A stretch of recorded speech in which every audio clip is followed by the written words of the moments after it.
అధిక బరువు అనేక సమస్యలకు కారణం. సాహితీ యోగా ఆన్లైన్ క్లాసులో జాయిన్ అవ్వండి.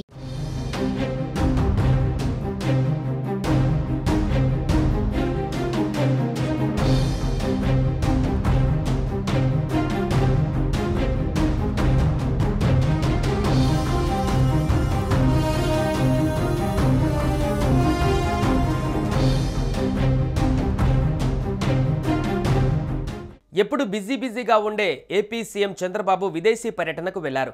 చంద్రబాబు తన కుటుంబ సభ్యులతో కలిసి యూరప్ పర్యటనకు బయలుదేరి వెళ్లారు. సీఎం చంద్రబాబు సతీమణి భువనేశ్వరి సహా మంత్రి నారా లోకేష్ కుటుంబ సభ్యులు కూడా వెంట వెళ్లారు. ఈ నెల 20వ తేదీన సీఎం చంద్రబాబు 75వ జన్మదినోత్సవం సందర్భంగా యూరప్లో కుటుంబ సభ్యులతో కలిసి వేడుకలు జరుపుకోనున్నారు. ముఖ్యమంత్రి చంద్రబాబు కుటుంబ సమేతంగా విదేశీ పర్యటనకు వెళ్లారు. 75వ జన్మదిన వేడుకలను యూరోప్లో జరుపుకుంటూ 22న తిరిగి రాష్ట్రానికి చేరుకుంటారు. చంద్రబాబుతో పాటు ఆయన సతీమణి భువనేశ్వరి, మంత్రి లోకేష్ దంపతులు వెళ్లారు. 20న చంద్రబాబు 75వ జన్మదిన వేడుకలను యూరోప్లోనే జరుపుకోనున్నారు. విదేశీ పర్యటన ముగించుకొని 22న ముఖ్యమంత్రి రాష్ట్రానికి చేరుకుంటారు.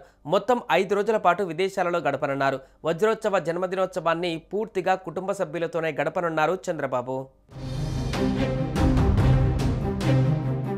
చంద్రబాబు నాయుడు రాజకీయ జీవితంలో పుట్టినరోజులు కూడా ఎప్పుడూ కుటుంబంతో గడపలేదు. కానీ ఇప్పుడు మాత్రం 75వ పుట్టినరోజును మనవడితో సహా కుటుంబ సభ్యులు అందరి సమక్షంలో చేసుకోవాలని నిర్ణయించారు. 2019లో ఓడిపోయిన తర్వాత చంద్రబాబు కుటుంబానికి సమయం కేటాయించడం ప్రారంభించారు. అంతకుముందు ఆయన పరిపాలనలో ప్రజల్లోనే ఎక్కువగా ఉండేవారు. 2019 తర్వాత మెల్లగా కుటుంబానికి సమయం పెంచారు. వీకెండ్స్లో కుటుంబంతో గడుపుతున్నారు. ముఖ్యమంత్రి అయిన తర్వాత కూడా వారానికి ఒకరోజు అయినా కుటుంబంతో గడుపుతున్నారు.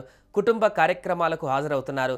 మొత్తంగా చంద్రబాబు కుటుంబానికి కొంత సమయం ఇస్తూ ఉండడంతో ఫ్యామిలీ మెంబర్స్ కూడా కొన్ని ముఖ్యమైన వేడుకలని కలిసి చేసుకునేలా ప్లాన్ చేసుకుంటున్నారు. ఈసారి చంద్రబాబు పుట్టినరోజును కుటుంబం అంతా కలిసి చేసుకోనుంది. ఈ పర్యటన అనంతరం మే 22న భారత్కు తిరిగి రానున్నారు. 23వ తేదీన ఢిల్లీలో పలువురు కేంద్ర మంత్రులను కలవనున్నారు. తాజా రాజ్యాంగ అభివృద్ధి అంశాలపైన కీలక చర్చలు జరిపే అవకాశం ఉన్నట్లు తెలుస్తోంది.